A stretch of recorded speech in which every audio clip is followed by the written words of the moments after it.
Syrian soldiers guarding the border against anti-regime fighters and people smuggling weapons. But just a few hundred meters away, I meet this officer, a member of the Free Syrian Army. Captain Ammar Wawi was one of the first Syrian soldiers to defect. This is the headquarters of the Liberation Brigade, a unit he established to lead the fight in northern Syria. And these are his men, largely outnumbered and outgunned. They operate more like guerrilla fighters. لا يوجد لحد هذا الوقت دعم عسكري أو سلاح أو تهريب سلاح من أي دولة.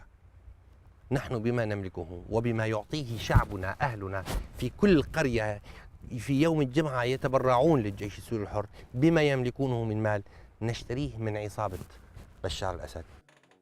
Wawi says his only hope now is that the international community uses its military strength to enforce a no-fly zone.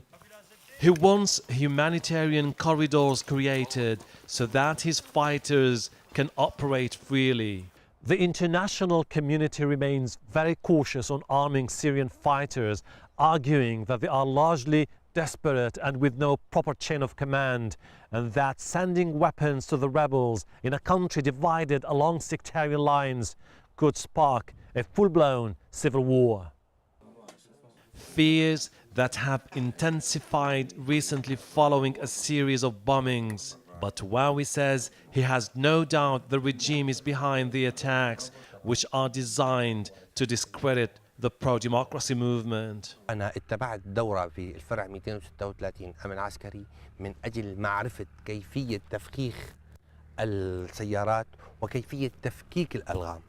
هذه جميع التفجيرات التي تحدث هي تفجيرات من صنع النظام. الشعب السوري لا يقبل بالتفجير ولا يقبل بالقتل ولا يوجد هناك أي مجموعة. Captain Wawi says the blasts in Syria are similar to those which have rocked Lebanon over the past few years. He says they were carried out by Syrian agents. But he warns that if the world doesn't help stop violence now, the whole region may be thrown into chaos. Hashim al-Barra, Al Jazeera, Givenchy, along the Turkish border with Syria.